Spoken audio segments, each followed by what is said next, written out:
العلا بكماله كشف الدجى بجماله. Assalamualaikum Pak Dilar, apa kabar nih? Waalaikumsalam Pak Trisna. Alhamdulillah ya, kabarnya baik. Kalau kabar Pak Trisna gimana? Alhamdulillah saya juga sehat. Ini sempat kali ini di kantor dengan karunia Allah. Tapi ya yang paling penting kita bisa ngobrol, melanjutkan sesi obrolan kita sebelumnya ya, mengenai sejarah Islam, khususnya periode Khalifahan Hazrat Utsman bin Affan. Tapi kayaknya sebelum kita ke sana, saya ingin tahu lebih dalam lagi sejak kapan itu Pak Dilar menjadi pemerhati sejarah, apa latar belakangnya, apa motivasinya dan sebagainya. Kilas lah. Ya. Seperti yang kita ketahui ya bahwa di dalam pelajaran sekolah dasar kita mengenal PSBB kan, Ya. sejarah perjuangan bangsa. Jadi jalannya hidup tokoh-tokoh bangsa itu menarik perhatian saya gitu ya. Dan itu berlanjut dari SMP sampai ke sekolah menengah kan. Itu selalu membuat saya senang ya mempelajari biografi tokoh besar ya. Nasional. Ini nasional atau internasional? Saya waktu masih sekolah dasar ya tentu saja tokoh nasional kan. Nasional. Kemudian SMP, SMA mulai. Boleh juga diceritakan SD-nya di mana, SMP dan. Oh ya, saya sekolah dasar di Mersi ya. Mersi itu sebuah kelurahan di Purwokerto ya. Purwokerto ya. Iya. Dan SMP-nya pun di Purwokerto juga, SMP 8 ya. SMP 8 Purwokerto ya. SMU-nya? SMU-nya saya sekolah menengah kejuruan. Kejuruan. Oh iya. Di bidang akuntansi ya. Akuntansi. Di SMK Negeri 1 Purwokerto ya. Purwokerto.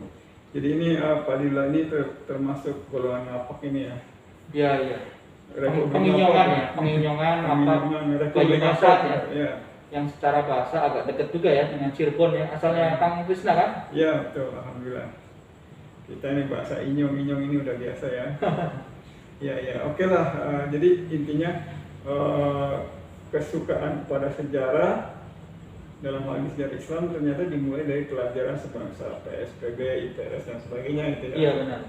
Ada semacam peristiwa sejarah nasional yang mengubah nggak ketika pertama kali belajar sejarah? Ya, Yang paling menarik peristiwa misalkan kemerdekaan kah, atau peristiwa perang di Ponorogo kah, atau apa itu? itu saya tuh punya kakak sulung ya. Suka membawa buku sejarah sekolah dia ya, di sekolah pendidikan guru ya. Ya. Saya masih SD sih, tapi terkadang sering membaca buku kakak ya. Di dalam buku kakak itu ada yang menjelaskan peristiwa sejarah, tapi dalam sudut pandang orang yang sudah agak dewasa ya, usia SMA ya. Misalnya perang Patimura ya. Karena itulah saya akhirnya menjadi tertarik. Gitu ya. Tadinya di SD itu hanya dijelaskan satu baris ya, 2 baris, berapa kalimat saja atau berapa paragraf. Tapi peristiwa yang sama dijelaskan dalam buku itu ya, dengan panjang lebar gitu. Jadinya akhirnya saya menjadi tertarik gitu.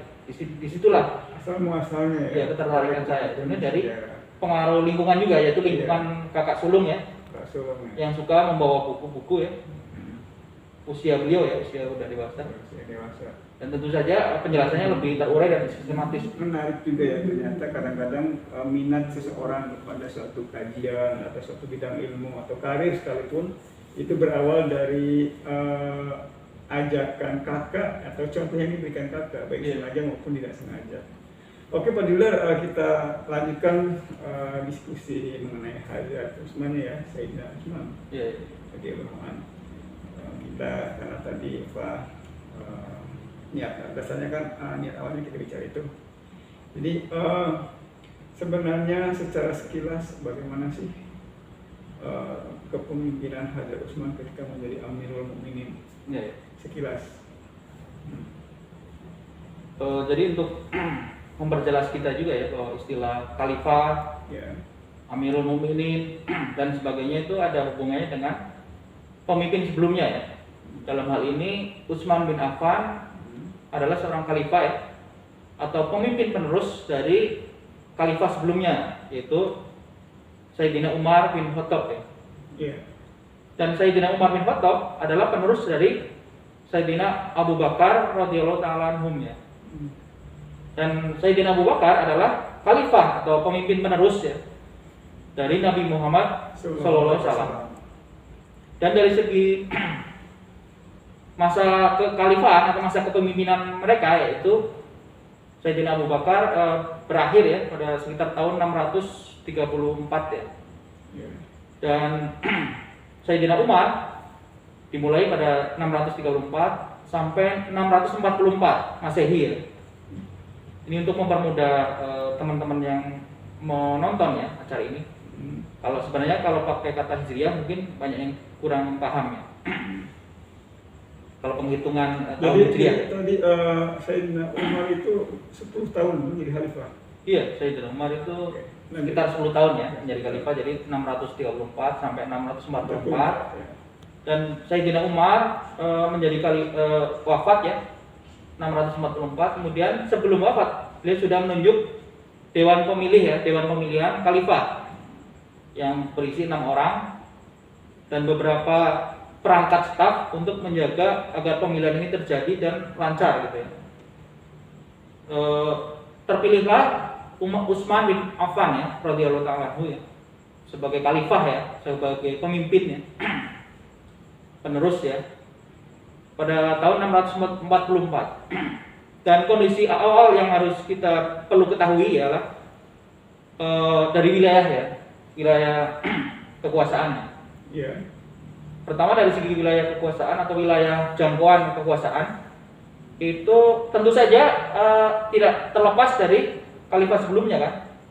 Jadi pada zaman Khalifah Utsman itu wilayahnya itu melebihi Saudi Arabia ya. Melebihi Saudi Arabia sekarang. Iya. Pada zaman Nabi Muhammad SAW sendiri juga sudah melebihi Saudi Arabia kan. Karena Yaman, Oman, Bahrain itu sudah menjadi wilayah yang tunduk pada Nabi Muhammad SAW. Wilayah kekuasaan Muslim pada saat itu. Iya, itu zaman Nabi Muhammad SAW sendiri. Sedangkan setelah zaman itu Abu Bakar radhiyallahu taala anhu kan menertibkan kecamuknya pemberontakan ya di wilayah-wilayah tadi ya. Sekaligus memperluas kekuasaan, dan memperluas di sini bukanlah dalam keadaan aktif ya menyerang daerah lain ya, dalam hal ini Syria ya. Tapi memang Syria yang adalah bawahan Romawi memang memulai sendiri ya, memulai sendiri penyerangan terhadap wilayah Muslim. Dan Syria pada waktu itu siapa? Kenapa? Syria waktu itu dikuasai oleh siapa? Apa sebuah negara mandiri atau bagaimana? Syria adalah vasal ya, bawahan dari Romawi. Ya. Dan sebagai bawahan dari Romawi pasti tunduk pada politiknya Kaisar ya. Kaisar, ya. Dan kebetulan atau yang terjadi saat itu adalah Kaisar Romawi memusuhi Muslim kan. Karena sudah terjadi bahwa utusan Rasulullah kan pernah dibunuh ya oleh Kaisar Romawi. Di situ. Bahkan di zaman Rasulullah salah satu raja vasal ya, raja Syria ya, itu sudah mengancam Madinah juga, mau menyerang Madinah juga di zaman Rasulullah. Oke. Kan peristiwa perang Tabuk itu kan diawali oleh diantaranya adalah berita-berita persiapan peperangan dari pihak Romawi kepada Madinah kan. Yeah. Sehingga terpaksa ya Nabi Muhammad SAW mempersiapkan pasukan sejumlah 30.000 mendatangi perbatasan, dan di sana ternyata pasukan Romawi mundur kan, nggak jadi peperangan. Ya. Ini topiknya kan dikatakan tadi oleh Pak Dildar bahwasannya Hazrat Utsman memperluas wilayah yang kalau saya lihat tangkap tadi berusaha untuk ekspansi ke Syria gitu. Nah, ini dampaknya kepada pemerintahan Hazrat Utsman itu bagaimana? Koreksi ya, itu Sayyidina Abu Bakar ya. Oh, Sayyidina Abu Bakar. Oh ya. Syria ya, sudah terjadi ya. Itu pertama koreksi dulu ya, di sana bukan memperluas wilayah ya, tapi adalah melanjutkan peperangan yang terjadi ya sebelumnya ya. Ya. Dan peperangan itu dimulai oleh pihak Romawi sendiri ya, bukan Islam ya. Iya. Dan ketika perang itu sudah dimulai kan nggak mungkin terus menerus kan. Betul. Harus ada yang mengakhiri kan. Iya. Cara mengakhiri peperangan yang memenangkan peperangan. Demi apa ya? Demi kedamaian yang harus tercipta. Kalau peperangan terjadi terus-menerus, kan yang susah rakyat juga kan, dua belah pihak kan. Iya. Jadi harus ada kepastian mana yang menang gitu. Oleh karena itu di zaman Khalifah Abu Bakar ya, menjelang perang Yarmuk ya.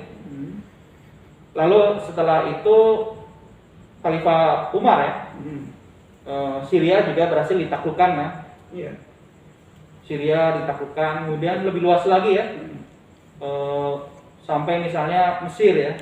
Oke, Pak Dila. Jadi apa dampak penaklukan itu kepada khalifah-khalifah sesudah Hajar Abu Bakar, sesudah Sayyidina Abu Bakar, wabil khusus sampai zaman Utsman? Bagaimana dampak daripada penaklukan itu? Di antara dampak dari penaklukan tersebut berarti tokoh-tokoh sahabat berarti menyebar ke berbagai negeri ya, sebagai pemimpin atau peserta dari ekspedisi militer tersebut. Itu pertama ya. Karena kalau kita ketahui ya, Irak sendiri di zaman Khalifah Umar radhiyallahu ta'ala anhu berhasil ditaklukkan di bawah pimpinan Panglima Sa'ad ya, bin Abi Waqqas. Sa'ad bin Abi Waqqas. Kemudian sampai Mesir, kemudian di zaman Khalifah Utsman di sana sampai ke Afrika Utara kan. Ya. Jadi di sini kondisi umum zaman Khalifah Utsman ialah wilayah kekuasaan yang semakin luas itu pertama ya. Jadi dari barat itu sampai dari Afrika Utara ya, bahkan sebagian Spanyol ya. Kekuasaan Islam di masa Sayyidina Utsman radhiyallahu anhu semakin luas. Semakin luas pertama ya, itu semakin luas, semakin stabil ya. Karena di beberapa kejadian seringkali atau terkadang ada pemberontakan juga ya. Pemberontakan di sana sini ya biasa. Enggak, beberapa aja. Jadi misalnya di Persia ya. Persia yang sudah berhasil ditaklukkan zaman Khalifah Umar itu pernah ada juga daerah yang melakukan pemberontakan. Yaitu distabilkan oleh salah satu amir ya, gubernur dari Utsman yaitu Abdullah bin Amir namanya. Itu diantaranya seperti itu. Jadi pertama kondisi umum adalah wilayah yang sangat luas ya, meluas dibanding khalifah sebelumnya. Bahkan ada riwayat sejarah yang menyebutkan sebagian Spanyol juga udah ada yang dikuasai oleh umat Islam pada masa Utsman. Pada masa Khalifah Utsman. Ya. Walaupun sejarawan masih berbeda pendapat ya, tapi memang ada ya. Ada kitab sejarah yang menyebut sebagian Spanyol dalam hal ini pantai-pantai itu berhasil dikuasai oleh umat Muslim ya, waktu itu. Ini misalkan dalam buku sejarah atau tarikh Islam itu apa nama buku yang disebut ini? Barangkali. Di antaranya adalah Tarikh At-Tabari ya. Tarikh At-Tabari, Tabaqat Al-Kubra ya. Tabaqat Al-Kubra. Yaitu buku bahasa Arab ya. Buku sejarah bahasa Arab. Oke, Pak Dila, pertanyaan berikutnya itu karakteristik Sayyidina Utsman radhiyallahu anhu sebagai khalifah dibanding khalifah-khalifah sebelumnya dan mungkin khalifah sesudah. Apa keunikan dari kepribadian beliau ini sendiri? Baik selaku muslim, sebagai hamba Allah maupun selaku pemimpin umat. Barangkali ada yang bisa kita petik dari poin ini. Kalau dari segi kepemimpinan ya, kalau Khalifah Umar radhiyallahu ta'ala itu sangat keras ya, sangat keras terhadap diri sendiri maksudnya. Sangat keras terhadap diri sendiri untuk tidak memilih anggota keluarga sebagai pejabat ya. Itu Khalifah Umar. Ya. Saking kerasnya ya, beliau tidak mau memilih keluarga sebagai pejabat. Beliau melarang Abdullah bin Umar ya. Jadi calon khalifah. Padahal sahabat yang lain sebenarnya sudah menyebut namanya. Abdullah bin Umar sempat disebut sebagai Abdullah bin Umar, putra beliau sendiri disebut oleh sahabat ya, sebagian sahabat supaya menjadi calon khalifah. Tapi ini kapan menyebutnya? Ketika Umar sakit-sakitan atau bagaimana? Akhir ya, hari-hari akhir beliau. Hari-hari akhir kehidupan Sayyidina Umar ya. Itu beberapa sahabat memang sudah menyebut nama Abdullah bin Umar ya, putra beliau. Namun dari awal kekhalifahan, kepemimpinan Umar sampai akhir itu beliau itu saya tidak menemukan riwayat ya, beliau mengangkat anggota keluarganya menjadi pejabat. Itu mungkin perbedaan khas ya. Nah, ini barangkali sebabnya bahkan penulis di kalangan penulis Muslim sendiri ya mencatat atau mempunyai pendapat bahwa Sayyidina Utsman itu melakukan KKN dalam kekuasaannya. Itu diantaranya mungkin yang pernah saya baca itu beliau buku api Islam ya, The Spirit of Islam, karena penulis India yang terkenal Muslim India, Syekh Amir Ali. Iya, Amir Ali ya. Bahkan lebih jauh dari itu, beliau mengkritisi hak Nabi Ibrahim Jalil ya, Sayyidina Utsman sebagai pemimpin yang lamban, dengan motivasinya, bahkan sholat dengan duduk kan badan terlalu. Nabi Ibrahim Jalil, saya mengutip, bukan saya percaya itu, tapi begitulah pandangan bahkan di kalangan dunia Islam sendiri. Itu sebenarnya Khalifah Abu Bakar juga kalau kita pelajari tidak memilih ya anggota keluarga dekat beliau menjadi pejabat. Iya. Tapi mengenai tuduhan bahwa Khalifah Utsman itu memilih anggota keluarga beliau menjadi pejabat, itu begini. Kalau saya berpandangan begini ya. Kalau saya pelajari beberapa pejabat yang ditunjuk Khalifah Utsman, itu memang orangnya kredibel. Begitu. Contohnya adalah Abdullah bin Amir ya. Siapa itu Abdullah bin Amir? Yaitu Amir Basrah ya. Amir Basrah, dan dari segi hubungan keluarganya dengan Utsman, itu ada ibunya Khalifah Utsman itu ada hubungan keluarga dengan Abdullah bin Amir. Abdullah bin Amir itu entah sepupu atau apa ya, saya lupa jalurnya ya. Ya. Abdullah bin Amir memang kredibel Pak. Dari segi kepemimpinan ya. Ya. Menstabilkan keadaan di Persia, kemudian Afghanistan dan sebagainya, itu kredibel. Bahkan ini salah satu karakteristik lain dari Khalifah Utsman ialah beliau memberi wewenang kepada salah satu amir ya untuk memimpin amir-amir yang lain, Pak. Ada semacam amir. Iya, semacam amir membawahi beberapa amir ya. Jadi Abdullah bin Amir memang membawahi beberapa amir, misalnya dari daerah Karman ya, misalnya Kerman ya. Kerman di Persia juga ya. Iya, di Persia. Ya. Kemudian beberapa daerah lain, Sijistan, Khurasan dan sebagainya. Ya. Sedangkan kedudukan Abdullah bin Amir adalah di Basrah.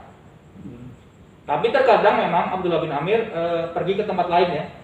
Di Basrah beliau serahkan pada wakilnya, kemudian bersama amir yang lain melakukan misalnya ekspedisi dan sebagainya. Jadi di sini ya beberapa fakta sejarah memang melihat bahwa pejabat yang ditunjuk Khalifah Utsman memang kredibel. Sebenarnya kredibel. Tidak semata-mata karena keluarga. Karena mungkin pilihan yang terbaik pada saat itu. Iya. Nah ini yang kurang dipahami oleh para pengamat sejarah. Iya. Maksud banyak di antaranya pengamat sejarah Muslim ya.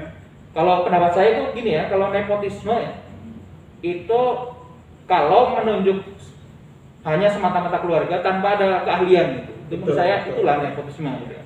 Dengan menyingkirkan kandidat lain yang lebih berkapasitas ya. Iya. Memiliki kapasitas, itu namanya nepotisme. Iya. Ya. Hal kedua ialah bahwa beberapa keluarga Khalifah Utsman menjadi pejabat itu ditunjuk oleh khalifah sebelumnya. Oh begitu ya. Misalnya Muawiyah ya. Muawiyah ya. Itu sebenarnya menjadi amir itu tunjukan dari Khalifah Umar, bukan keluarga kan mereka. Sayyidina Umar bin Khattab. Iya. Jadi bukan Khalifah Utsman yang menunjuk memang. Jadi terbantah itu salah paham daripada peneliti. Memang Muawiyah tetap dipertahankan menjadi amir setelah Khalifah Utsman menjadi khalifah ya. Memang dipertahankan. Oke. Jadi nampaknya ini pengantar untuk mempelajari kekhalifahan Sayyidina Utsman ya, Fadilah. Nanti saya ada acara dulu sebentar, nanti kita lanjutkan lagi setelah ini bisa tidak? Bisa. Oke, kita selesaikan dulu ini, nanti kita sambung lagi dan kita lebih spesifik menjelaskan tragedi di masa Sayyidina Utsman. Jadi kalau tidak perlu ada pengantar lain. Iya. Oke, makasih Pak Dilan. Nanti sambung lagi ya. Iya, sampai. Waalaikumsalam.